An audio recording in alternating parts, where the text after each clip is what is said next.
you do these things, nearly more than 50% of them always flip, so you can't read what people have written.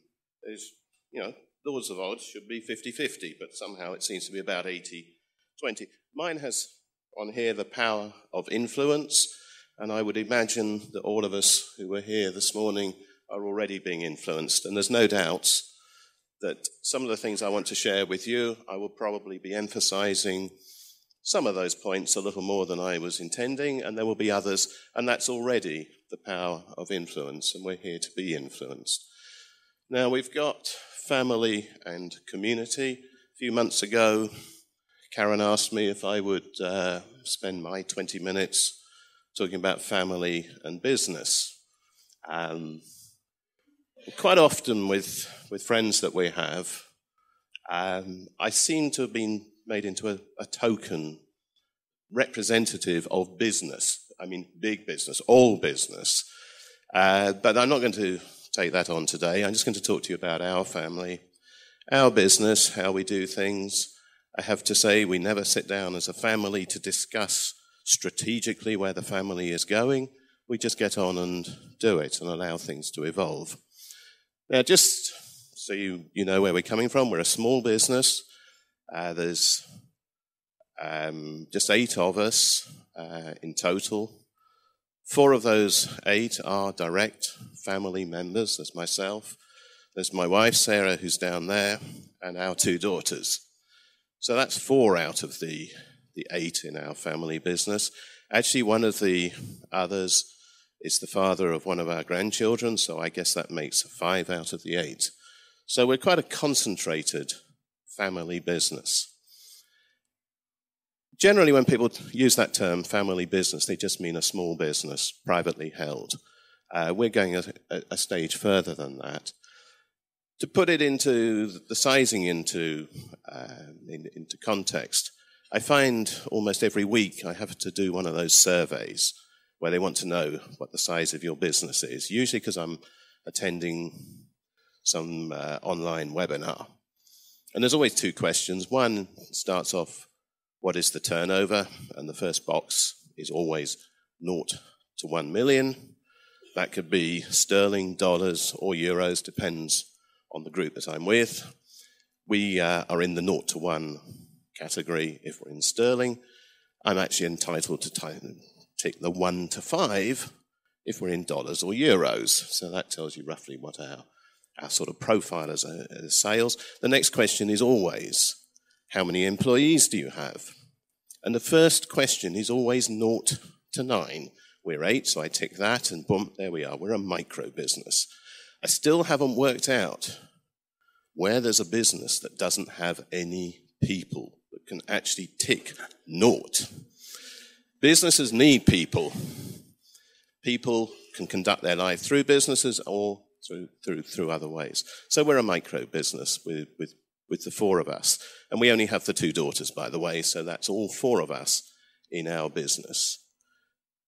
That's Alex, who's the father of one of the grandchildren. And actually, our grandchildren visit our business premises, not quite so much at the moment, but it's quite normal for them to come in maybe 2 times, 3 times a week. And it's sort of the way that I was brought up myself. My parents had a farm, a small farm, pig breeding, but they also were always involved in other activities. So it's quite normal for me, even probably from the age of 3, to be involved somewhere in my parents' business activities. I have to say my parents enjoyed what they did. They did it quite well. This is never a power business, but it was the way they conducted their life. So for me to have a situation with both our daughters and our 3 grandchildren all quite used to coming into the business is really normal, and I find it really comforting. And as we go through our lives, Sarah and I are now beginning to count the decades we've been together rather than the years, and we can watch our children in their late 20s with their children who are at this stage very small. They're 3 years, 18 months, and 6 months. And one can begin to look at maybe some of the passive influences which are now coming to the fore, and maybe some of those now need to be pushed along. Unusual, I think, these days. We live in Lincoln, to have one daughter and her family living maybe a mile away, the other one all of 3 miles away. So we're all in the same locality. We're all used to seeing each other. We see each other, I would guess, as a minimum 4 days of the week, if it isn't 6 or 7 days of the week. And that's without maybe moving to the community living, but we're still extremely used to seeing each other. And when we meet, for Sarah and I, when we meet other people, grandparents who perhaps see their grandchildren 2, 3, 4 times a year, perhaps the grandchildren have now, because their parents are living in Australia, so it's the weekly Skype with video, yes, but it's not the same as when the kids just see you and they come and regularly, and it's just the normal way that we conduct our lives. I can't say any of this was actually originally our intention. It's just the way things have happened. Our elder daughter, Sal, when she was at uni in Manchester, and they take that year out, she was doing a business studies course, she takes the year out, and I looked at some of the activities that the youngsters were going on for their year out of uni to get practical work experience. And to say those experiences were to be rubbish is quite honestly an overstatement. Working in a multiple retailer somewhere doing visual merchandising, that just means putting the stock out, in my view. And this is for somebody who's at university studying business with an intention of developing a career. I think we should be able to do better than that. And we did do better than that because Sal came to work for us for a year. But there were some conditions on that. Firstly, when she came back to Lincoln, we said to her, you don't have a free bed. You haven't got free access to your mother's car. She couldn't have access to mine because I'm afraid mine was uninsurable to, I don't know, a 19, 20-year-old. So she had to find her own way. So we've always kept a line between we're together, but we're also a little bit apart. That year was great for her because she worked for, not for me and not for Sarah. She worked for one of our team, a girl called Claire, who was with us for 2-3 years in the early part of the noughties. We were very lucky to have her join us. And Claire taught Sal a lot of things that Sal still does these days. But just going back to the extended community, through some odd accident, and it was an odd accident, Sarah was ringing somebody called Claire from her mobile. I think this was around about Easter.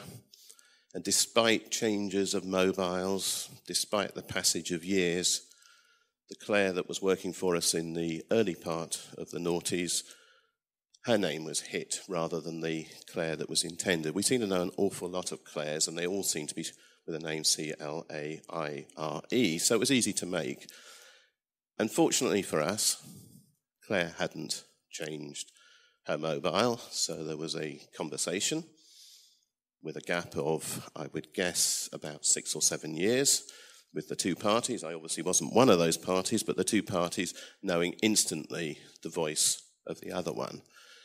And as it happens, Claire's 3 children are aged 8, 6, and 3, and the 3-year-old is now taking, he's now in nursery, I think whatever the government scheme allows, and Claire was actually looking to get back into some form of business, into work, into employment.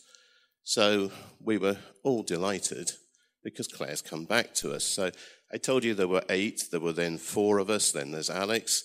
Now we've got Claire who's been away, and now she's come back. Actually, that only leaves 2 more. And Jocelyn's been with us for 6 or 7 years. So Andy, who's been with us for 2 years, is the new boy. So we believe in some continuity, and we need like-minded people who are happy working with each other. We don't, outside of the family, socialize, but it's very important that we all know where we stand, what we're doing. So pretty unusual these days that we, for Sarah and I, have our children and their children living in the same locality. And then you watch the little things happening, those things that you can't predict. Maddie, aged 3, is talkative. I think even by a 3-year-old standard, she's very, very talkative. She's now used to telephone conversations. Sometimes they work better, sometimes not quite so well. But I was hearing last night how our younger daughter, Lucy, was on the phone. She spoke to Maddie. Maddie knows Auntie Lucy because she sees Auntie Lucy several times a day, and was busy telling Auntie Lucy about the most important thing in her day yesterday, the acquisition of some new pyjamas. But when you're 3, new pyjamas. And they weren't pink, which is amazing. Her own choice, she got blue ones. So a fantastic conversation going on, and that conversation can only go on with people who are used to talking to each other, who are comfortable with each other, and know what's going on. If you turn that into a every 3 months, every 6 months conversation, it will never have that same resonance. Maddie also very excited because she then found out that her little cousin Fliss, who's 6 months old, was on the way round, and they were all going to sit down, play games, have tea. So the blurring for us of the family life, the business life, is something that's working. And maybe out of today and listening to other people, there'll be other things that maybe we start thinking, well, perhaps we could build a bit more on this. Perhaps we could build a bit more on that. Fundamentally, of course, it only works because the personalities work. That goes for the 4 of us, and it also goes for our other 4 people who are involved. You need everybody to be able to work. There's no hidey holes. You can't escape. There's no coffee machine to go and yak on about somebody else. Everything is up front. We're not an open plan office. We couldn't be with 2 people who work permanently from home, and the rest of us work from wherever our laptops and mobile phones actually work. And I have to say, mine doesn't work in here, but unfortunately, so I couldn't tweet the fact that I was here at the beginning because I can't get any coverage in this concrete hole in the ground. But there we go. It's very important, though, this business about the personalities, and the personalities have to work. I told you that I was brought up on a farm, pig breeding farm, 1952, post-war, and lots of things that fortunately I doubt anybody in this room has to have any personal memory on. My father and his brother acquired a small farm. It was about 100 acres. It was on rubbish land in North Essex, and they got rid of nearly all the acreage so they could concentrate on their pig breeding business.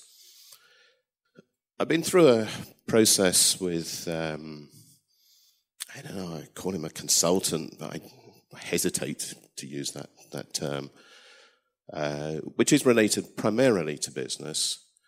And I was being led through, over quite a long period, through my own childhood, my memories of childhood, both the things that I felt good about, the things I didn't feel so good about, things that I enjoyed, didn't enjoy, and so on. And there was quite a lot of pressure to go on for the earliest memory. And I guess everybody in this room has an earliest memory. I think there's a danger when you push this too far, that if you've heard your parents talking about something you did when you were age 2, are you remembering what your parents say, or are you actually remembering for yourself how you reacted? But I can pick out 2, 3, 4 memories, which would go back certainly into the 1950s. I was born in 54, so whether this is 57 or 58, I don't know. But those earliest memories, as it happens, were around things that my parents, my uncle and my aunt were involved in. Absolutely the earliest memory was being awake at what seemed like the middle of the night. I think it was the middle of the night. My mother and my uncle had been off to what they called a dispersal sale, selling off a lot of old army equipment. And they returned at 2 or 3 in the morning. And I really can only have been about age 3. My sister would have been there, my 2 cousins would have been there, when the old army lorry turned up and we all started. I can't say the small people would have been unloading because it was heavy stuff. But the sense of buying and selling stuff was always in my background.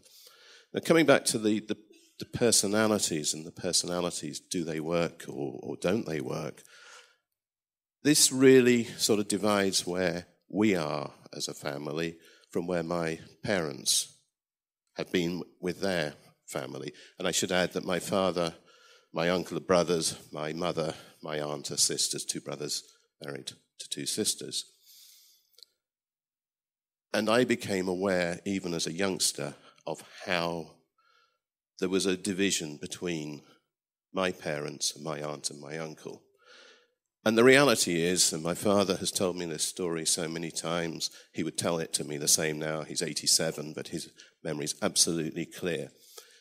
When he and his brother went to the sale, the dispersal sale for that farm from the previous owners, my uncle started buying equipment that my father didn't want. And my father then said, right from there, they were going to break that partnership as soon as he could afford to do so. And unfortunately, we are now, wherever we are, 50-something years later, and the divisions in the personalities still run very, very deep in the family. So it works for us. It wouldn't work for everybody, that is for sure. But when it does work, it's absolutely fantastic because you can get so much more out of your work life and your personal life. It is a case of 2 + 2 makes more than 4.